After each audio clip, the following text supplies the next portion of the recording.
জনতার দরবারে আজকে প্রথম বিষয় বড় রায়। ভোটের মধ্যেই 5 লক্ষ ওবিসি সার্টিফিকেট বাতিল 2011 থেকে 2024। সরাসরি চলে যাব বিমান বন্দ্যোপাধ্যায়ের কাছে। আপনিও কি মনে করেন অমিত শাহ বা বিজেপি মুখপাত্রদের মতো, বিজেপি নেতাদের মতো, যে শুধু তোষণের রাজনীতি 2011 থেকে 2024 বলেই এই রকম রায় হয়েছে? মাইক্রোফোন। আমি প্রথম কথা মনে করি না। প্রথম কারণটা বলছি, যেটা আপনি প্রথমেই বললেন যে একটা পদ্ধতিগত ত্রুটি, এবং সেখানে এমন কোনো কথা আসেনি যে পদ্ধতির মধ্যে ধর্ম কথাটা ব্যবহার হয়েছে। আসলে ধর্মটা এসছে রাজনীতির জন্য, সামনে ইলেকশন বলে। তার কারণ এটা সামনে আমাদের অনেক ইয়াং ছেলেমেয়ে রয়েছে, তাদের জানা উচিত ভারতবর্ষে যে ব্যাকওয়ার্ড ক্লাসের জন্য যে রিজার্ভেশনের যে কমিশন, সেটা স্বাধীনতার পরে 53-তে প্রথম তৈরি হয়। আপনারা নেটে সার্চ করলেই দেখতে পাবেন। তারপরে 55-এ তার রিপোর্ট দেয়, কিন্তু সেই সময় ভারত সরকার সেই রিপোর্টটাকে গ্রহণ করেনি, নির্দিষ্ট কিছু কারণ ছিল নিশ্চয়ই। তারপরে যখন জনতা দল পার্ট যেটা গ্রুপ ছিল এসছিল 77-এর পরে, 79-এ মণ্ডল কমিশন, আমরা সবাই জানি মণ্ডল কমিশন কি, এবং মণ্ডল কমিশনের রিপোর্টে কোথাও ব্যাকওয়ার্ড ক্লাস মানে ইকোনমিক্যালি যারা ব্যাকওয়ার্ড, সোশ্যালি যারা ব্যাকওয়ার্ড, এর মধ্যে সব ধর্ম পড়ে, মানে হিন্দু, বৌদ্ধ, জৈন, মুসলিম সব। তাহলে তোষণ মানে তো সব ধর্মের তোষণ হচ্ছে, আসলে তোষণ না। এই আইনটা এতটাই ইম্পর্টেন্ট ভারতবর্ষের মতো, যেখানে প্রায় মোর দ্যান 80%, 90% লোক পিছিয়ে পড়া মানুষের মধ্যে ছিল। আপনারা জানেন ভারতবর্ষে বর্ণ প্রথা, আমি যেটা মনে করি যে কাস্ট সিস্টেম এমন একটা জায়গায় নিয়ে গেছিল, ভারতবর্ষের একটা বিরাট অংশ পিছিয়ে পড়েছিল। তাহলে এটাকে কি বলছে? এটাকে বলছি এই কারণে, এটা যে বলেছে পদ্ধতিগত ত্রুটি, সেই পদ্ধতিগত ত্রুটিটা কি সেটা যতক্ষণ পর্যন্ত না আসছে তার সংশোধন এক জিনিস, কিন্তু দুজনেই বলতে শুরু করে দিলেন যে একজন বললেন মুসলিম তোষণ, আর একজন বলছেন মুসলিমদের রক্ষা করব আমি। তা নয়, কিন্তু আমি যেটা নিয়ে বলতে চাই যদি কোনো পদ্ধতিগত ত্রুটি থাকে সেটা অবশ্যই সংশোধন করা উচিত। কিন্তু সেই সংশোধন যেন এইরকম জানা যে পলিটিক্যাল প্রেসারে ভারতবর্ষের যে মূল সকলের ধর্মকে নিয়ে এই ভারত সবচেয়ে পিছিয়ে পড়া, মানে বিমানদার কথা অনুযায়ী শুধু কাদা ছোড়াছুড়ি হচ্ছে। এটা নিয়ে কেন এত বছর পরে? প্রথম কথা হচ্ছে মুসলিম কথাটা আমরা বলিনি, মুসলিম কথাটা বিজেপি বলেছে, আর এখন জানি না বিমানদা কোথা থেকে শুনলেন। আমরা যারা পলিটিক্যাল সায়েন্স একটু পড়েছি, আমরা জানি যে legislative is অ্যাভাব executive and judiciary. তো ন্যাচারালি এটাতে আমরা লেজিসলেটিভ অ্যাসেম্বলিতে আমরা বিল পাস করেছি, তো সুতরাং তার রিটটাই হচ্ছে সর্বোপরি। এবং এখানে বলে রাখি, যেখানে রাজনীতি কেন বলা হচ্ছে, কেসটা 2012 সাল থেকে চলছে, এতদিন শুনানিও হলো, কতটা হলো জানি না, হট করে 2024 12 বছর পর তার আপনি নিদান দিয়ে দিলেন ভোটের মাঝে। 12 বছর না হয়ে যদি 11 বছর 11 মাসে হতো তাহলে রাজনীতি হতো না, বা 12 বছর 3 মাসে হলে রাজনীতি হতো না, বা 10 বছর 6 মাসে হলে রাজনীতি হতো না। এগুলো সব ছেদ কথা। আমি বিমানবাবুরকে একটা কথা বলতে চাই, বামেদের প্রতিনিধি। সেটা হচ্ছে যে দেখুন, উনি অনেক কিছু বলতে চেয়েও বলতে পারলেন না, ফ্রন্ট ফুটে খেলতে চেয়েও খেলতে পারলেন না। কারণ আজকের যে জাজমেন্ট, আজকে যে ভার্ডিক্টটা বেরিয়েছে, সেখানে যদি আপনি দেখেন 24 নম্বর পয়েন্টে অয়নবাবু কলকাতা হাইকোর্টের অর্ডারে সেখানে বলা হয়েছে যে রেকর্ডস উড রিভিল দ্যাট 8ই ফেব্রুয়ারি 2010 তদানীন্তন একটা লিডিং সংবাদপত্রে, সমস্ত লিডিং সংবাদপত্রে তদানীন্তন সরকার 10% মুসলিম রিজার্ভেশন তারা ঘোষণা করেছিলেন। উনি বলছেন না সব জাতিকে আপলিফটমেন্ট দরকার, আমরা বলছি ওনারা চাননি, ওনারাও কিন্তু ভোট ব্যাংকের রাজনীতি করেছে। আজকে আপনি ভার্ডিক্টটা দেখুন, আমি নিজে বানিয়ে বলছি না। সংরক্ষণ হয় না, সব ধর্ম সব জাতিকে সংরক্ষণ করতে হবে। আমি বলছি শুধুমাত্র সংরক্ষণ দিয়ে কি আপলিফটমেন্ট করা যায়? তাদের জন্য, তাদের বেটারমেন্টের জন্য তাদের অন্যভাবে করুক। এই রাজ্য সরকার কি করেছে? না বাম করেছে, না তৃণমূল করেছে। ওকে, আমাদের সময় খুব সংক্ষিপ্ত। আর করেছে কংগ্রেস, অন্ধ্রপ্রদেশে করেছে, কর্ণাটকে এক জিনিস করছে। তাই এরা সবাই সব শেয়ার একরা গাইছে। প্রমাণ হবে না, এটা লজিক। বুঝিয়ে দিচ্ছি। না, আমি যে প্রসঙ্গটা তোমাকে বলছিলাম এই মুহূর্তে, এটা চিৎকার করে হবে না। আমি বারবার একটা কথা বলছি, টাইমিং। এই টাইমিংটা কোনো একটি সময়ে কোনো একটি মন্দিরকে উদ্বোধন করতে হয়, সেটাও টাইমিং। সেটা তো 1 বছর আগে হতে পারত। প্রশ্ন অনেক। একটা লাইন পড়তে দাও, একটা লাইন। নরেন্দ্র মোদীর ইন্টারভিউ, যেখানে উনি দাবি করছেন ANI K among Muslims in Gujarat there are 70 groups who are OBC. When I was the Gujarat CM, they were given benefits in the OBC category. ওকে, এবার কোর্টের রাজনীতি, কমিশন সমস্ত তৃণমূল আইন বলছে মেনে কোর্টের তৃণমূল রাজনীতি, সরকারকে না, কমিশন তৃণমূল বলছে কোর্ট রাজনীতি করছে, আবার এখানে বিজেপি তৃণমূল বলছে সরকার পুলিশ হচ্ছে রাজনীতি করছে। যেমন কালকে শুভেন্দু অধিকারীর কার্যালয়, শুভেন্দু অধিকারীর বিধায়ক কার্যালয়ে পুলিশি তল্লাশি, আর তা নিয়ে ব্যাপক উত্তেজনা। আজকে হাইকোর্টে গেলেন শুভেন্দু অধিকারী।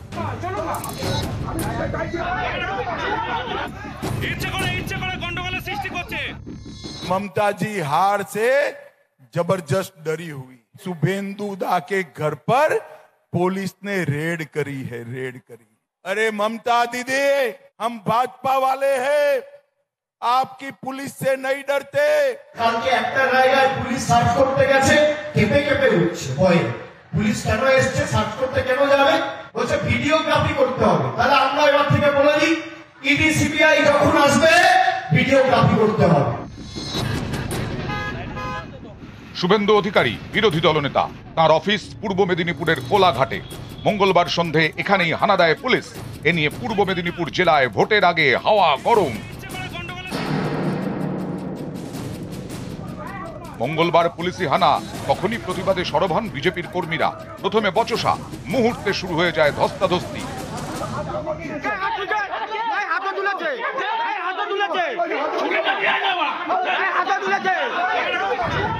পরে কোলাঘাট থানাতেও বিক্ষোভ দেখান বিজেপির কর্মী সমর্থকরা। Leader of opposition equivalent to cabinet minister, এবং হাইকোর্টে আমার প্রোটেকশন আছে। আপনার মুখ্যমন্ত্রী সুপ্রিম কোর্টে গেছিল, সুপ্রিম কোর্ট হাইকোর্টে ফিরিয়ে দিয়েছে, স্টে দেয়নি, আপনার আবেদন শোনেনি, তারপরেও আপনি এই জিনিস করবেন। ইলেকশন কমিশন কেন সৌরভ চিনা এবং সিআই তমলুককে সাসপেন্ড করবে না? এবং যদি এসপির নির্দেশে থাকে, এসপি কেও এখানে সাসপেন্ড করতে হবে বা ট্রান্সফার করতে হবে। এর পিছনে কে আছে আমি জানতে চাই। আমার লয়ার হাইকোর্টে একটি ক্যান অ্যাপ্লিকেশন করছেন।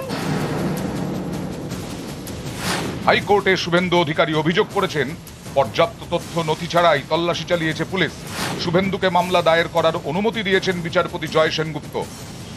মঙ্গলবারই শুভেন্দু দাবি করেন, তাঁর অফিসে পুলিশের তল্লাশি নিয়ে ফোন করে খোঁজ নিয়েছেন অমিত শাহ। কলকাতা ল্যান্ড করার সাথে সাথে মাননীয় স্বরাষ্ট্রমন্ত্রী, আমার নেতা, আমার অভিভাবক অমিত শাহজি ফোন করেছেন। এরপর এদিন কাঁথির সভা থেকে পুলিশ অভিযানের প্রসঙ্গ তুলে সুর চড়ান অমিত শাহ। आपके मंत्रियों के यहाँ से रेड हुई, 51 करोड़ रुपया मिला। और शुभेंदु के घर पर रेड हुई, 4 आना भी ममता दीदी को नहीं मिला, 4 आना भी। নির্দিষ্ট তথ্যের ভিত্তিতে পুলিশ তদন্তের কাছে গেছিল, এটা তো সহযোগিতা করা উচিত।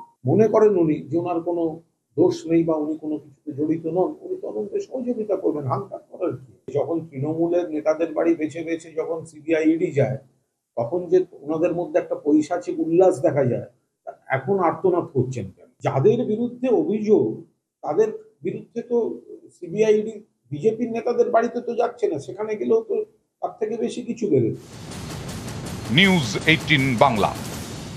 শুধুই শুভেন্দু অধিকারী নয়, এরপরে কাক ভরে হিরণময় চট্টোপাধ্যায়ের পিয়ের বাড়িতে পুলিশি হানা, তা নিয়েও তর্জা দেব। কে বড়বাবু? কে কোথাকার বড়বাবু? আপনি ঘাটাল থানা? ঘাটাল থানা বড়বাবু, আপনি এখানে কি করছেন? তদন্তের জন্য। কিসের তদন্ত? কোর্টের অর্ডার দেখান। কোর্টের অর্ডারে তদন্ত হয়? কি তদন্ত হয়? আগামী শনিবার ঘাটালে ভোট, তার আগে ভোটের হাওয়া গরম। ঘাটালের বিজেপি প্রার্থী হিরণ বুধবার কাক ভরে তার পিয়ে তমগ্নদের বাড়িতে হানা দেয় ঘাটাল থানার পুলিশ। ঘড়িতে তখন প্রায় 3টে। এই খবর পেয়েই পিয়ের বাড়িতে পৌঁছন হিরণ। তারপর পুলিশের সঙ্গে তুমুল বচসা। সেই ভিডিও পোস্ট করেন পদ্মপ্রার্থী। এই ডক্টর হিরণময় চট্টোপাধ্যায়, উনি আমার অফিসিয়াল সেক্রেটারি। আপনি কোর্টের অর্ডার দেখান। কোর্টের অর্ডারে তো কোনো কেস হলে আপনি কোর্টের অর্ডার দেখান। আপনি কি রাত্রি 3:30টার সময় একজন অসুস্থ মা, আপনি তার বাড়ি কোন মা যদি কিছু হয়ে যায়, কে দায়িত্ব? আপনি পকেটে হাতে কথা বলছেন কেন? আমি একজন এমএলএ, ঠিক আছে, পাবলিক রিপ্রেজেন্টেটিভ, আপনি পকেটে হাতে কথা বলতে পারেন না। আপনি আঙুল তুলে কথা বলতে পারেন না। কেন বলবো না? আপনি আমার ছেলের বাড়িতে এসেছেন, আমি আমার তদন্ত করতে এসেছি। কি তদন্ত? কোর্টের অর্ডার দেখান। কেন কোর্টের অর্ডার? কেন কোর্টের অর্ডার দেখান? আপনাকে কোর্টের অর্ডার দেখাতে আমি বাধ্য নই। বাধ্য আপনি। ঘাটাল লোকসভা আসনে এবার 2 অভিনেতার টক্কর। একদিকে তৃণমূলের দেব, আরেকদিকে বিজেপির হিরণ। সম্প্রতি একটি অডিও ক্লিপ পোস্ট করেন ঘাটালের বিজেপি প্রার্থী হিরণ। আমার কাছ থেকে একটা টাকা নিয়েছিল 9 লাখ টাকা, এবং সেটা আমি সায়ন্তনকে বলেছিলাম যে সায়ন্তন ও টাকাটা নিয়েছে চাকরি দেওয়ার জন্য, না চাকরি দিচ্ছে না টাকা দিচ্ছে। এবারে সেইটা হলো, আমি তখন ফোনটা অ্যাড্রেসও করলাম, তখন কথা যখন বলছি ডেফিনেটলি আমি একটু গুরুত্ব দিচ্ছি। হিরণের দাবি, অডিও ক্লিপে শোনা গিয়েছে চাকরি দেওয়ার নাম করে দেবের পিয়ে 9 লক্ষ টাকা নিয়েছেন। এই অভিযোগ অস্বীকার করে পাল্টা পুলিশে অভিযোগ করেন দেব। তদন্ত শুরু করে ঘাটাল থানা। সূত্রের খবর, পুলিশ জানতে পারে ওই অডিও ক্লিপ প্রকাশ্যে আনেন হিরণের পিয়ে তমগ্ন দেব।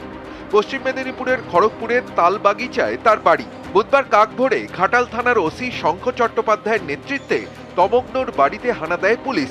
তখন তিনি বাড়িতে ছিলেন না। পুলিশি হানার খবর পেয়েই সেখানে পৌঁছন হিরণ। শুরু হয় পুলিশের সঙ্গে বচসা। খুব অসুস্থ, ওই ওষুধ খেয়ে সারাক্ষণ ওষুধ খেয়েই থাকি। এসে ডাকছে তমগ্নবাবু, পুলিশ কতগুলো, আমি তো জানি না কে ডাকছে। হঠাৎ দরজা খুলেছি, দেখি কতগুলো পুলিশ এসে দাঁড়িয়েছে।